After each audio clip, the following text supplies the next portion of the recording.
親愛的職業電腦玩家，球場漫步又和大家見面了。今天我們開箱一個主板呀，這是挺便宜的一个主板。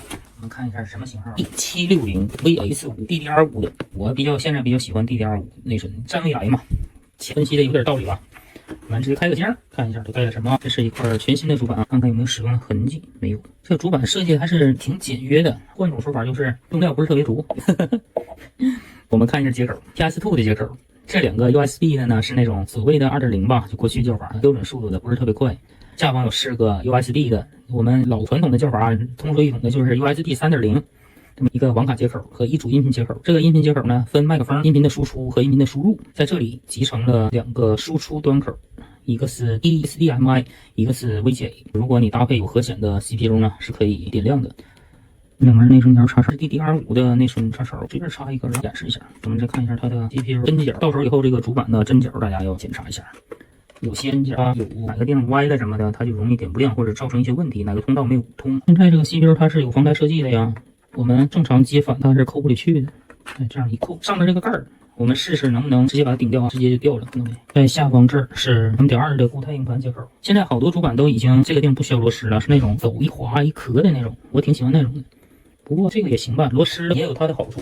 螺絲它的好處就是更加的穩定一些，保水一些。像它那種卡扣的，之前我就給我粉絲郵過，到了以後發現開不開機，開不開機，我粉絲就多少有點電腦基礎吧，他就在裡邊找，他說你沒給我裝固態硬盤嗎？我說裝了，找來找去，他這個就螺絲掉了，郵寄的時候因為暴運輸吧，把這個螺絲不是螺絲，它就是那種卡扣的嘛，他就把這個 M.2 彈掉了，在一箱的深處一個小角落發現了 M.2， 他那個裡邊 M.2 還是那時候那種短版的，比它短一點。所以就很小嘛，很不牢固，就造成了掉落的這種事故。像這種螺絲的呢，它就相對來說更加的緊一些，因為我們還可以通過螺絲刀調節它的鬆緊度嘛。像這樣加固給它上點勁兒，它就很難去掉了。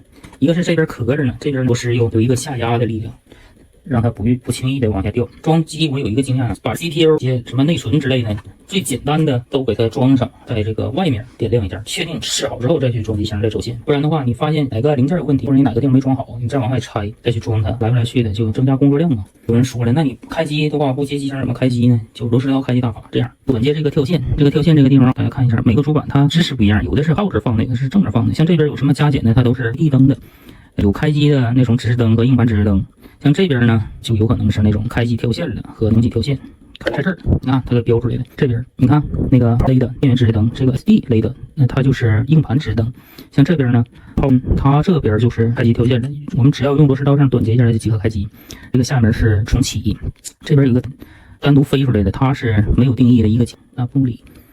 我們測試一下啊，現在 CPU 也裝了，內存也裝啊，固態也裝了。我們先把散熱器給它安排上。找個散熱器，這種散熱器大家看一下，它還給我們帶了2套的背板。這2套背板其實都可以用，因為這個主板它也是同時兼容那種 VGA 1700的，同時它也向下兼容 VGA 的115X和1200。我們把它的背膠撕下來，這個背膠的好處是什麼呢？不撕你也能裝，它是起到一個輔助作用。我們把它貼上以後，這樣呢就多少有點勁兒，它這麼下沉的時候不會掉的。像以後如果我們更換 CPU 的硅脂，或者是換上面的風扇的這個塔，你卸這個螺絲的時候，如果沒有這個背膠，它可能會掉下去。你這個主板後邊如果有縫隙的話，它會掉到那個下邊。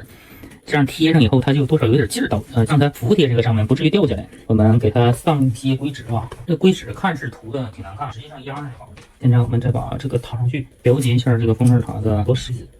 如果是1700呢，它需要拉到最大，採用對稱式安裝，先按左上角，再按右下角，因為它上方有彈簧，我們裝的時候需要稍稍的有點力量壓，包括它擰這個力度也是多少給它帶點勁兒的，不然呢它會壓得不平。我們擰的每顆螺絲的扭力都差不多，不要說讓它有一邊倒的狀況。壓不平的話，這個 CPU 它接觸點也會不平，會導致它散熱不均勻。不要壓得太死。有些壓得太死的，還會導致一些 CPU 的通道接觸不良。說白了就是把它接觸點，還有主板那個地方壓的變形了，它就反倒接觸不良了。以前我遇到過這種情況，有一個粉絲，他那電腦就說什麼也開不開機，啥問題都解決了，都看了都試了，唯獨沒有懷疑 CPU， 也懷疑過 CPU 吧。那個 CPU 之前他還測過是好的，後來我就靈機一動，我說你是不是 CPU 那個螺絲擰太緊了，你借下來重新擰一下。